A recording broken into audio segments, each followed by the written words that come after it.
Hello, আসসালামু আলাইকুম everyone. Welcome to my school food diary and আজকে আমি আপনাদের সাথে বরিশাল্লা ভাষায় কথা বলবো।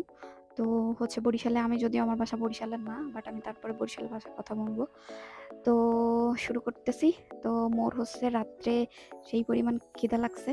তা আমি খুঁজতেছি কি খামো তো ফ্রিজ ভরা একসের মিষ্টি বুঝছেন?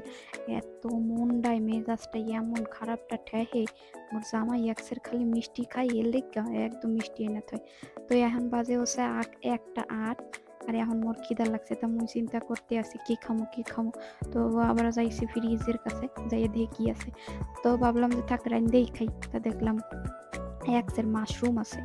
তাইলে কি করণ লাগবো এই মাশরুম দিয়ে গার্লিক মাশরুম কইরা আনলাম। এর লাইগ্গা এখন চিন্তা করতে আছি যে গার্লিক মাশরুমটাই বেস্ট যেহেতু এটা আমার ফেভারিট। তা কি করণ লাগবো এর জন্য? এই যে সয়া সস, গার্লিক মাশরুম করার জন্য রসুন লাগবে, রসুন বাটা।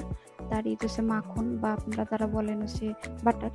আর এই যে দেখতেছেন ব্ল্যাক পেপার। তাই এখন আমি করতে আছি কি এই একটা ছোট্ট একখান ঝুড়িতে তাই এই সবগুলো ঢেলে দিমু। তাই এর মধ্যে একটা মেডিসিন দেয়া থাকে তো ভালো রাখানোর লাইগ্গা। তাই হেডেরে ভালো করে না দিলে তো হইবে না নে।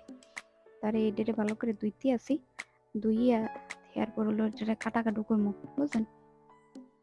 তো আমি ভালো একটা বরিশালের ভাষায় কথা কইতে পারি না কিন্তু কেন জানি আমার বরিশালের ভাষাটা হেব্বি লাগে, খুবই ভালো লাগে।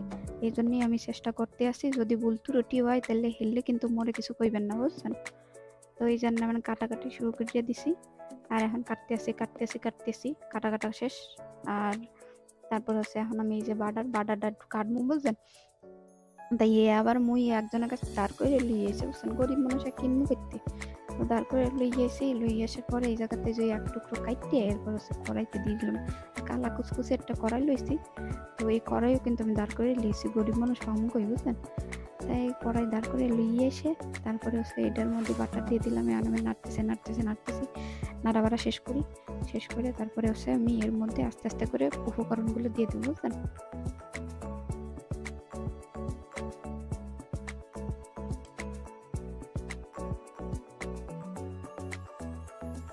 তো এখন আমি দিয়ে দিছি গার্লিক বাটা মানে যারে কয় রসুন বাটা।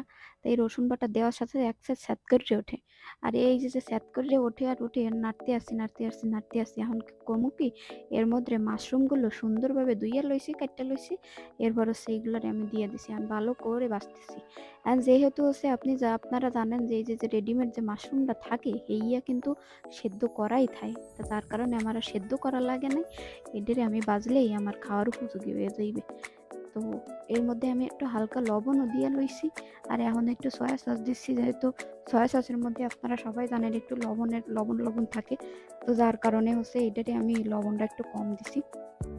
তখন আমি ভালো করে নাড়তে আসি সবটারে মিক্স করে এরপর কিন্তু আমি আপনাগুলো দেখাইনি কিন্তু আমি ওই যে শুকনা মরিচের গুঁড়া করিয়ে এরপর দিয়ে দিছি। কারণ এই যে এটা একটু স্পাইসি না হইলে কিন্তু খাইতে মজা লাগবে না বুঝছেন। আর এই যে ব্ল্যাক পেপার যেটারে কয় কুসুম মরিচের গোলমরিচের গুঁড়া। তাই এই যে কালো গোলমরিচের গুঁড়া দিয়া দিছি।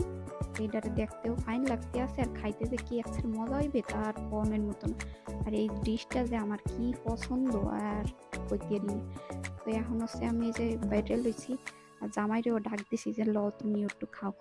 তারপরে এই যে ২টা গেলাস দেখতে আছে না গেলাসে আনে কোক ডাইলে এরপর খাইয়ে তারপর শীতে ঘুমাই থাকবো। তো আশা করতেছি আমার ভিডিওটা আপনাদের ভালো লাগছে। নেক্সট টাইম যদি এরকম কোনো ভিডিও দেখতে চান মোরে কইবেন। মুই এরকম করে বানানোর চেষ্টা করবো। তো আজকের মতো বিদায় নিচ্ছি। আল্লাহ হাফেজ।